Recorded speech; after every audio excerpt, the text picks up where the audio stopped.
नमस्कार दोस्तों, मेरा नाम है विशाल। आप सबका स्वागत है स्टॉक बॉक्स के बिजनेस स्टैंडर्ड एनालिसिस वीडियो में। यहाँ पर हम रोज डिस्कस करते हैं बिजनेस न्यूज़पेपर्स के आर्टिकल्स एंड हमारा गोल होता है कि हम डिकोड करें इन आर्टिकल्स को और इनके कॉज और इफेक्ट को एनालाइज करें। जो भी फाइनेंशियल इवेंट्स हैं, इकोनॉमिक इवेंट्स हैं या फिर ऐसे जियोपॉलिटिकल इवेंट्स हैं जो हमें फाइनेंशियली इम्पैक्ट करेंगे, इकोनॉमिकली इम्पैक्ट करेंगे, राइट। यहाँ पे हम डिस्कस करते हैं आज का पहला article, US sanctions on Russia's oil shipping में लीव इंडिया एट सी।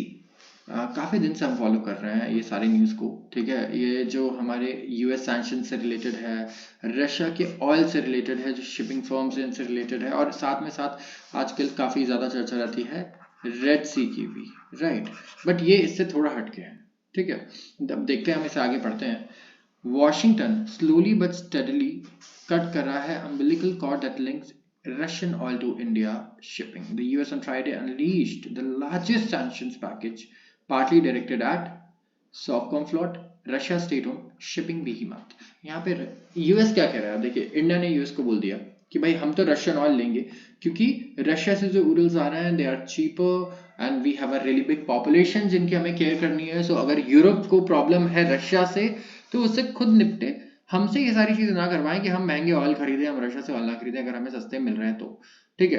बहुत क्लियर कर दिया था। लेकिन यहाँ पे अब यूएस इसे दूसरी तरीके से टैकल करना चाहता है। यूएस यहाँ पे कर रहा है ये कि जितने भी शिपिंग रूट्स हैं, ठीक है, जहां से रशियन ऑयल इंडिया के लिए आ रहा है, वहां पे ये सैंक्शंस लगाने चाहते हैं और ज्यादा टाइटनिंग करना चाहते हैं, ताकि उन सी रूट से, उन ट्रेड रूट से रशियन कार्गो गुजर ही ना पाए। यहाँ पे आप देखें कि 14 रशिया का स्टेट ओन बीहेमथ है, ठीक है, शिपिंग का, एंड 14 ऑफ इट्स वेसल जो बिगेस्ट कैरियर्स हैं रशियन ऑयल के टू इंडिया रेगुलरली, इनके ऊपर सैंक्शंस लगाया है यूएस ने।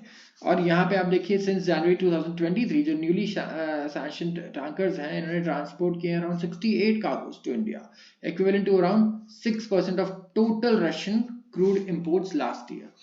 मतलब it is approximately 48 million barrels of oil, more than what Nigeria key crude oil supplied to India before Ukraine war supplied in 2023 according to calculation. So ये तो हमने कई बार पढ़ लिया कि रशिया ने सब्सटैंशियली, मतलब ऐसा कर लिया था कि मैक्सिमम मार्केट शेयर रशिया का ही हो गया था, हाईएस्ट मार्केट शेयर अगर कोई इंडिविजुअल कंट्री आप देखें जहां से इंडिया ऑयल खरीदता है। तो यहाँ पे आप देखिए फॉर इंस्टेंस जो भी शिप्स हैं जो अब इंडिया के लिए ऑयल लेके आएंगे रशिया से, यूएस का टारगेट अब वो शिप्स हैं डायरेक्टली। सो दे वांट कि वो उन ट्रेड रूट्स को और बिल्कुल इनएक्सेसिबल बना दे रशियन शिप्स के लिए, ठीक है। तो it is unlikely that Indian banks will process payments for crude carried on sanctioned vessel, a state refining official said, leaving the fate of cargo in uncharted waters. तो अब कोई भी इंडियन सैंक्शन बैंक, जो Indian bank है, वो कभी भी इस कंपनी के साथ, ठीक है, जो रशियन ऑयल कैरी कर रही है, इनके साथ कोई भी ट्रांजैक्शन नहीं करेगी पेमेंट का। तो इससे ना हम उन्हें पे कर पाएंगे, राइट, ना वो पेमेंट कहीं से ले पाएंगे। क्यों? क्योंकि अगर हमने पेमेंट किया तो हमारे जो बैंक्स हैं ये बैन हो जाएंगे डॉलर के नेटवर्क से। तो क्या होता है, यूएस सैंक्शन ऐसे लगाता है कि यूएस बोल रहा है ठीक है मैं इस कंपनी को सैंक्शन कर रहा हूँ, इसका मतलब कोई भी बैंक इससे लेन देन कर ले पैसे का, क्योंकि ये बिजनेस है, पैसों का लेन देन होगा। तो पैसों पे अटा कर दे उस बैंक को, हम डॉलर का नेटवर्क से आउट कर देंगे, और विदाउट डॉलर बैंक को बहुत ज्यादा नुकसान होगा, और इंटरनेशनल तो ट्रांजैक्शन वो बैंक कभी कर ही नहीं पाएगा। तो काफी सारे इश्यूज क्रिएट हो सकते हैं किसी भी बैंक के लिए। तो कोई भी इस इस चीज पे कॉम्प्रोमाइज नहीं करता कोई भी बैंक। एंड यहाँ पे आप देख सकते हैं इंडियन बैंक्स भी एक्सपेक्टेड है कि यही करने वाले हैं। आप देखेंगे NS captain another sanction vessel is suppose to deliver cargoes in March April to Vadinar port, जहां पे Rosneft owned Nayara energy own करता है रिफाइनरी। तो यहाँ पे आप देखिए बहुत सारे स्केड्यूल्ड हैं ऑलरेडी कार्गोज जो इंडिया में लेके आने वाले हैं ऑयल, रशियन ऑयल। एंड यहाँ पे जरूर फर्क पड़ने वाला है, और आगे एक रीथिंकिंग करनी होगी रशियन कंपनीज को, वेसल्स कंपनीज को, कि किस तरीके से इंडिया को ये ट्रांसपोर्ट किया जाए। आते हैं अगले आर्टिकल पे, IMF conditions for 1.2 billion transmit Pakistan. Pakistan ने मीट किया आईएमएफ के बेंचमार्क को फॉर मेंटेनिंग स्टेटस को इन एनर्जी सेक्टर। तो आईएमएफ ने कहा था भाई पाकिस्तान को, देखो आपको पूरी दुनिया में कोई पैसे नहीं दे रहा, हेल्प नहीं कर रहा, लोन नहीं दे रहा, हम चलो आपको देते हैं, लेकिन फ्री में नहीं, आपको हमारी कंडीशंस हैं कुछ, आप अगर वो मीट करेंगे तो आपको ये पैसे मिलते रहेंगे। तो हम पैसे आपको ट्रांचेस में देंगे, राइट। इंस्टॉलमेंट्स में आईएमएफ ने बोला कि पाकिस्तान को पैसे देंगे, जैसे जैसे कंडीशन फुलफिल हम होते हम देखेंगे, वैसे वैसे हम पैसे ट्रांसफर करते रहेंगे। ये इस तरीके से एक प्रोग्राम बनाया आईएमएफ ने पाकिस्तान के लिए। एंड आउटकम ये है कि तो यहाँ पे एनर्जी सेक्टर को लेके स्टेटस को मेंटेन किया पाकिस्तान ने इन एन आउटकम दैट में help get the next loan tranche of $1.2 billion. So $1.2 billion का जो नेक्स्ट ट्रांच है, यहाँ से आपको देखने को मिलेगा कि ये अब रिलीज कर दिया जाएगा आईएमएफ की तरफ से। मिनिस्ट्री ऑफ एनर्जी ऑफिशियल्स, अब इनका क्या कहना है? इनका कहना है कि इन्होंने मीट किया है and December targets relating to containing flow of circular debt below Pakistani 385 billion rupees. Ministry of energy का ये कहना है कि एंड दिसंबर के हमारे कुछ टारगेट्स थे जो आईएमएफ ने दिए, ठीक है, और ये था फ्लो ऑफ सर्कुलर डेट का, कि फ्लो ऑफ सर्कुलर डेट ये बिलो 385 बिलियन रुपीस होना चाहिए, ठीक है। And timely increase in electricity prices, IMF ने भी बोला था कि आपको इलेक्ट्रिसिटी प्राइसेस बढ़ाने होंगे। तो यहाँ पे आप देख सकते हैं कि slowing increase in the line of losses, IMF review करेगा इम्प्लीमेंटेशन, ठीक है। पाकिस्तान ने बोल दिया है, but they do their own due diligence. And यहाँ पे जो भी इम्प्लीमेंटेशन थे टारगेट्स के अच्छे से हुए या नहीं ड्यूरिंग लोन नेगोशिएशंस, और यहाँ पे सेकेंड रिव्यू किया जाएगा $3 बिलियन बेल आउट पैकेज के लिए। आईएमएफ का जो रिव्यू मिशन है, इट माइट आईएमएफ का जो रिव्यू मिशन है ये आएगा रिव्यू के लिए इस्लामाबाद, ठीक है, by the end of this month और early next month, provided the government formation at the federal and provincial level is complete. Of course Pakistan में इलेक्शंस हैं एंड गवर्नमेंट फॉर्मेशन होगा, तभी आईएमएफ आके कुछ भी डील आगे कंटिन्यू कर सकता है।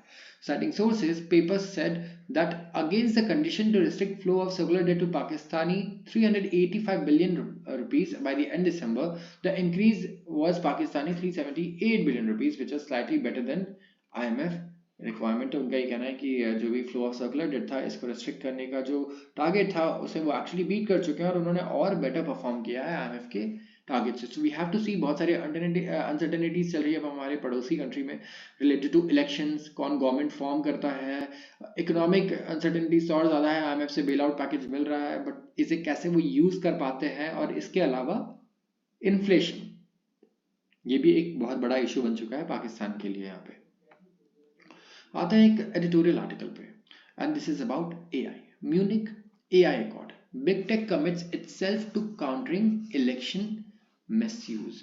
अब जब एआई से बात होती है तो काफ़ी कुछ प्रोमिनेंट टॉपिक्स हैं एआई से रिलेटेड, राइट। जैसे कि सबसे पहले लोग ये जॉब्स को लेकर बड़े परेशान होते हैं कि एआई क्या सारी जॉब्स ले लेगा, राइट। उसके बाद दूसरा क्या है, हम यहाँ पे नेगेटिव की बात करें, ऑफ कोर्स पॉजिटिव तो अनलिमिटेड चीज़ें हम गिन सकते हैं, और बहुत बड़ी बड़ी कुछ इम्पैक्ट्स हैं, ऑटोमेशन से लेके एफिशिएंसी से लेके हर चीज़।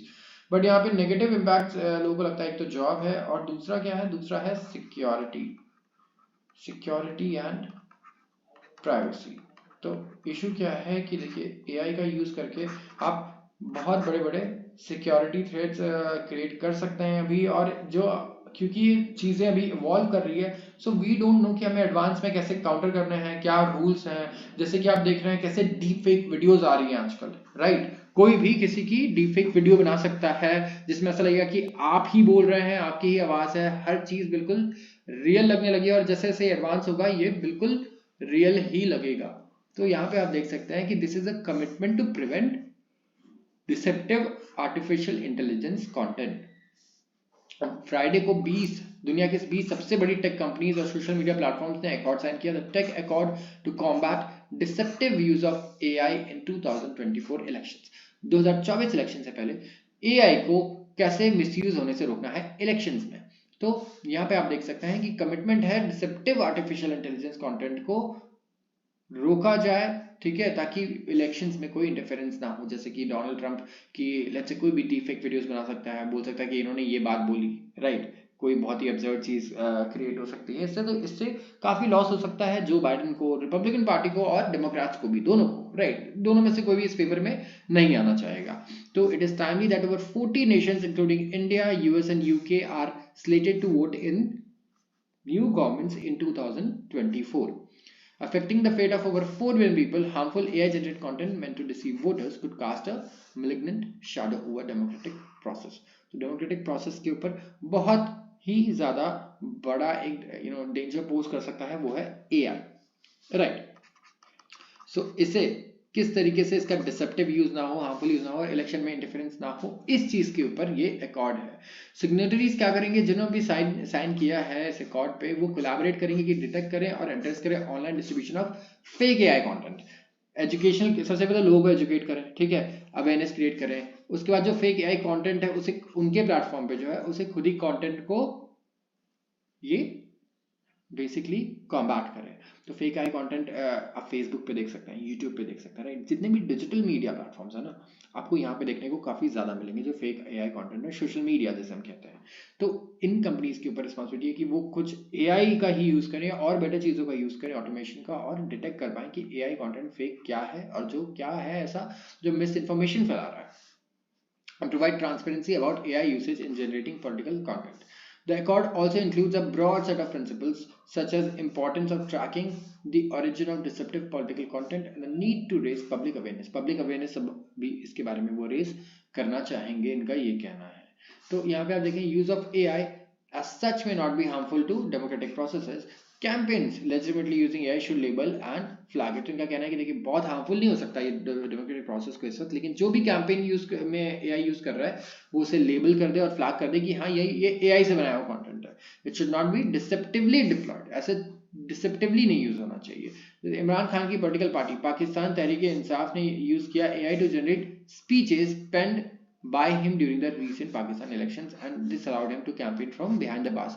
इमरान खान पाकिस्तान के जो पूर्व प्रधानमंत्री हैं वो जेल में हैं, लेकिन फिर भी उनकी AI वीडियो बना दी गई जिसमें पुराने स्पीचेस यूज कर दिए गए, ठीक है, इस तरीके से कि बिल्कुल वो रियल लगे और वो जेल में रहकर भी पूरे पाकिस्तान में कैंपेन कर पाए AI के through. However, AI also use किया गया था नए new Hampshire US presidential primaries में फेक रोबोकॉल्स के लिए इन जो बाइडेन्स voice to dissuade audio, video और इमेजेस दैट फेक और ऑल्टर द अपीयरेंस, वॉइस और actions of political candidates and election officials. अब बुरा यूज तो यही है कि जो भी उनकी स्पीच है, let's say Joe Biden, Trump या फिर मोदी जी कुछ भी बोल रहे हैं, राइट, एंड अगर कोई AI उनकी लिपसिंग को चेंज कर पाए, राइट, एंड कोई उनकी ही ऑडियो लगा दे जो लेट्स से नेगेटिव हो उनके लिए, राइट, उनकी नेगेटिव इमेज क्रिएट करे, इट्स वेरी इजी, राइट, क्योंकि काफ़ी एडवांस हो चुका है। So we have to combat these things कि जो फॉल्स इंफॉर्मेशन स्प्रेड की जाए, ये इसे रुकना है और it should be a very I'll say कि strong initiative लेना होगा, right? You have to invest your money and time into it. So rather than आप AI को और better बनाने की कोशिश कर रहे थे अभी तक, अब आपको इससे भी करना है कि फोकस की कहीं कैसे मिसयूज हो रहा है, क्या लूप होल्स हैं और कैसे इसे खत्म किया जाए। तो अकॉर्ड एम कर रहा है to develop methods to identify deceptive content, label it and prevent dissemination on their platforms. Meta, X, Google, LinkedIn, IBM, Adobe, OpenAI, Amazon, TikTok, Microsoft are signatories. तो ये कंपनीज हैं जो सबसे बड़ी signatories हैं. A successful collaborative effort by them would restrict the speed of such content on large social media, open platforms और search engine. तो of course ये सबसे ज़्यादा AI का कंट्रोल इनके पास है। अगर आप देखें यूजुअली सोशल मीडिया की अगर बात करें या फिर जो कंटेंट स्प्रेड हो रहा है ये इनके ही प्लेटफॉर्म्स के थ्रू हो रहा है। सो ये सारे सिग्नेटरीज हैं। मोरओवर अगर आप देखें तो बहुत सारे जो की प्लेयर्स हैं जो AI टूल्स डेवलप कर रहे हैं जैसे कि OpenAI are also signatories. They could also monitor use of AI tools और deny access to these for generating political content. लेकिन such tools are also evolving. It will not be an easy task to prevent AI usage or detect deceptive content.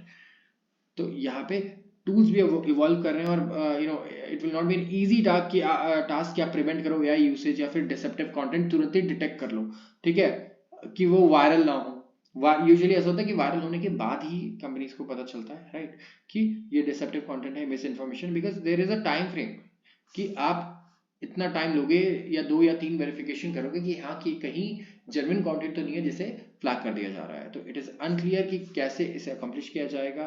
बहुत बड़ा research चाहिए और development effort चाहिए industry को कि वो detect कर सके और लेबल कर सके AI यूसेज इन पॉलिटिकल AV कंटेंट और डिस्कवर कर पाए कि ओरिजिनेटर कौन है इस फेक कंटेंट का। अब तो देखिए इंडियन इलेक्शंस में भी ये चीज़ें काफ़ी हमें लगता है यूसेज में रहेगी, क्योंकि हमारे इलेक्शंस में पैसे बहुत खर्च होते हैं, अच्छी खासी इन्वेस्टमेंट होती है, हम टेक्नोलॉजी का यूज़ करना जानते हैं। सो इंडियन इलेक्शंस में भी वी हैव टू सी 2024 में कि एआई का क्या यूसेज होता है यहाँ पे। तो इसे मॉडरेट करना बहुत ही बड़ा टास्क है, लॉ मेकर्स को कोऑपरेट करना पड़ेगा, ठीक है। एंड यहाँ पे it needs to be pointed out कि कोई bad actor using AI to make political content need not necessarily be hired by a political party. Of course कोई जरूरी नहीं कि कोई political party हायर करे। अगर आपको ही लगता है कि नहीं ये लीडर आना ही आना चाहिए, तो हो सकता है आप एज एन इंडिविजुअल आप बाहर उस बंदे के बारे में कुछ डीप फेक वीडियोस बना दो या कोई भी कंटेंट बना दो जो डिसेप्टिव हो, या फिर आप एक कंट्री है और आपको लगता है नहीं इस कंट्री में तो मुझे लगता है ये वाली पार्टी आनी चाहिए क्योंकि ये हमारी कंट्री को सपोर्ट करती है, तो आप क्या करेंगे? आप अगर बड़ी कंट्री है जिसके पास अच्छा खासा रिसोर्सेज है, वो ऐसे कंटेंट बना के डालना शुरू कर देंगे सोशल मीडिया पे स्प्रेड करना, जिससे जो आपका फेवरेबल कैंडिडेट है उसे एडवांटेज मिले। तो it could be an overseas agency pushing the agenda of another nation, और it may be somebody trying to create engagement using political content as clickbait. It is important that this campaign is not merely symbolic due to high stakes.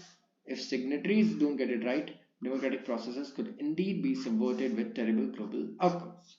आज के लिए बस इतना ही। अगर आपको video पसंद आई तो जरूर लाइक करें और चैनल को सब्सक्राइब करना बिल्कुल ना भूलें। धन्यवाद।